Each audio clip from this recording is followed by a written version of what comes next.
Libertarianism is pro-immigration, pro-market, pro-trade. More competitive, less centralized.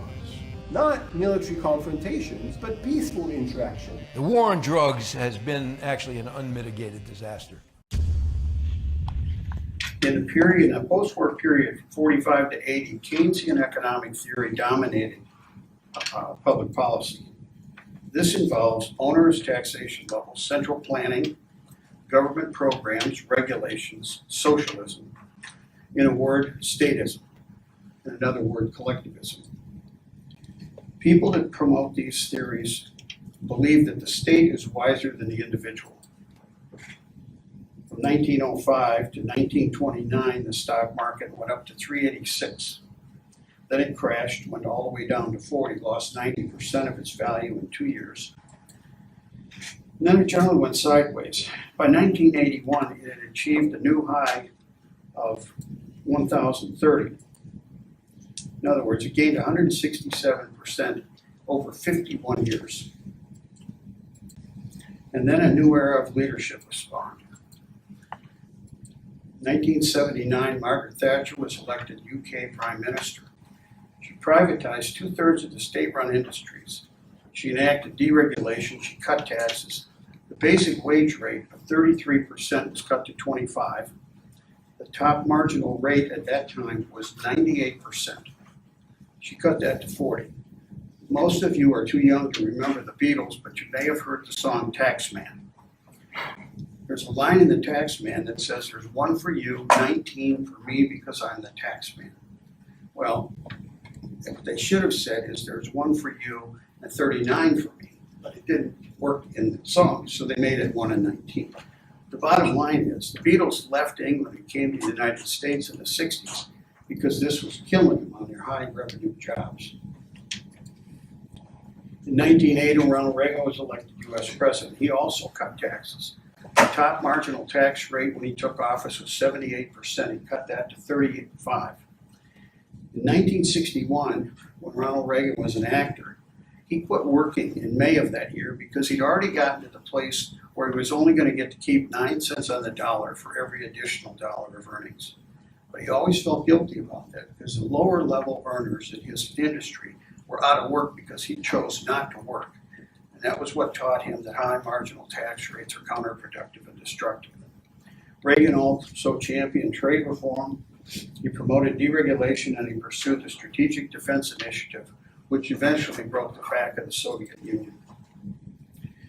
What followed was the US and UK markets rallied to triple their value in a period of 5 years.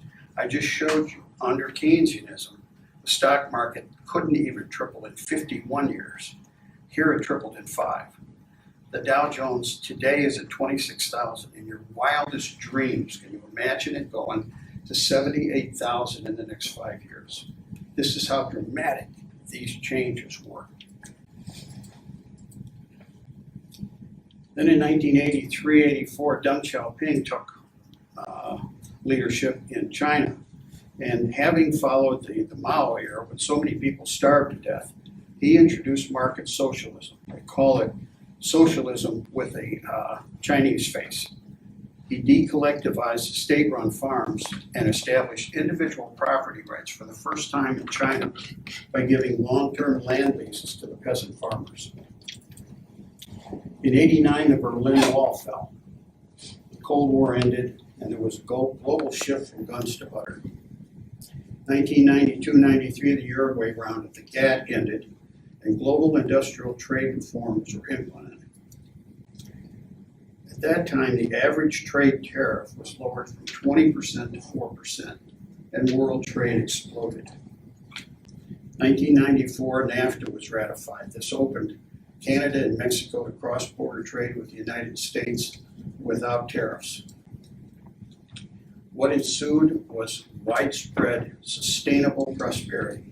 In other words, this was millions, if not billions of people having jobs that never had them before because of open trade. And this is what we got from the Chicago School. 1981, under Reagan and Thatcher, the monetarist approach, or the Chicago School approach, replaced Keynesianism.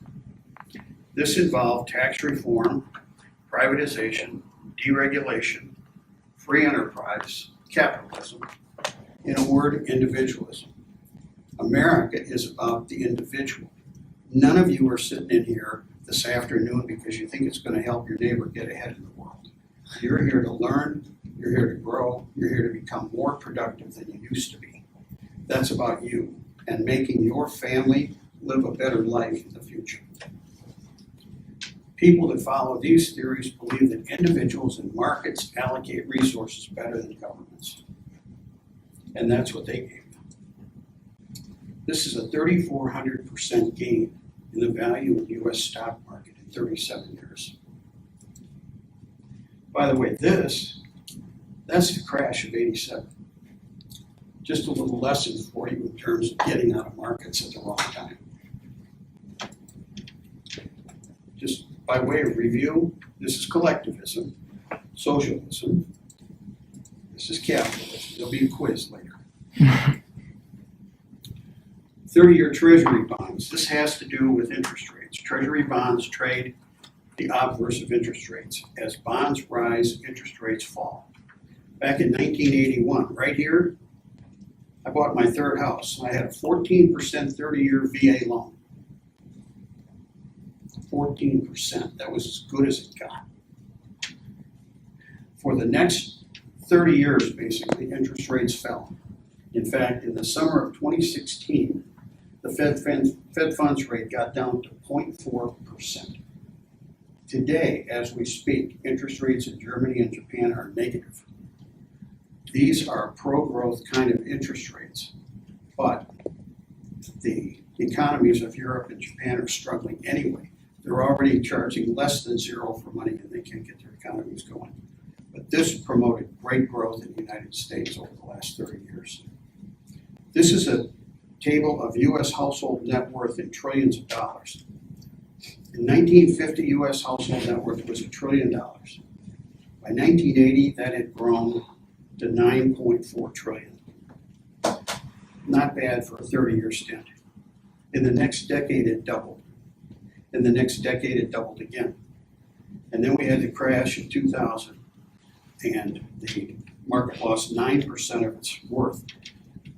Then things recovered. We went back up. We gained 66% by 2007, just before the housing collapse hit. And then we collapsed back down. We lost 24% of household net worth in the 2 years between '07 and '09. But then look what's happened since '09. U.S. household net worth in the last 10 years has more than doubled. Now, $109 trillion. This thing grew 11-fold over 38 years. Now, most people can't get their mind around a million, let alone a billion, and $1 trillion is incomprehensible. So I put it into terms of time. 1 million seconds is 12 days. 1 billion seconds is 32 years. 1 trillion seconds is 32,000 years. 32,000 years in seconds. 109 trillion seconds is 3.5 million years. If you take that as the time that ticked off the clock since Jesus walked the earth, you would have to multiply that times 1,700 to get to the number of dollars of household net worth that the U.S. Citizens hold. This is wealth held by Americans. It is a stunning figure. It's roughly 30 to 40% of world wealth. That number changes all the time. But we, with 4.5% of the world's population, hold 1/3 of the world's wealth. It's because we've been capitalist, free enterprise, liberty-loving people for the last 200 years. This is U.S. life expectancy at birth. In 1900, people who were born that year were expected to live to 47 years. By 1935, that had jumped all the way up to 61 years. It had to do with better hygiene, less infant mortality, better prenatal care. In 1910, 30% of the deaths in America were children under the age of 5. By 1915, that was down to 10%. and by 1950 it was 3%. So they got infant mortality under control, and that started extending life expectancy in the country. By 1970, we're up to 71 years. By 2000, 77 years. 2017, it was 79 years. If you take the difference between 1900 and 2017, roughly grew by 2/3. If you take the difference between 1935 and 2017, it grew by 27%. Anybody in the room guess why I've highlighted 1935? Anybody? That's the year the Social Security Act was signed. Notice the ages. When they passed the Social Security Act, they were collecting money from everybody and expecting to pay no one. On average, nobody lived to 65. So it was a great deal, except that now we're up to 79 years and people are retiring at 65 or 66. And so you've got this huge gap between people who are working and contributing and the takers, except that the takers, the retirees, me, we're living much longer and healthier than we used to. And so you, graduates of college, will be funding our retirements on into your future. This thing is absolutely broken, and you don't have a politician in the country with the courage to stand up and discuss it. They won't deal with it because the voters will vote them out of office, and they like their cushy, well-paying jobs and all the status they get. This thing has to be fixed, and there are ways to fix it. First of all, you got to recognize the problem. Secondly, you can means test it.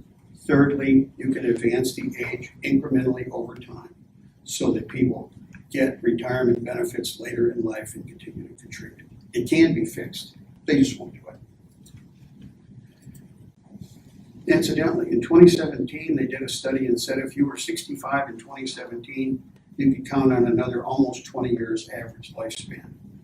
In other words, people that were 65 are going to live to 85 years, which means they're going to be collecting retirement benefits for 20 years. There is a formula for prosperity that America has lived under since its founding.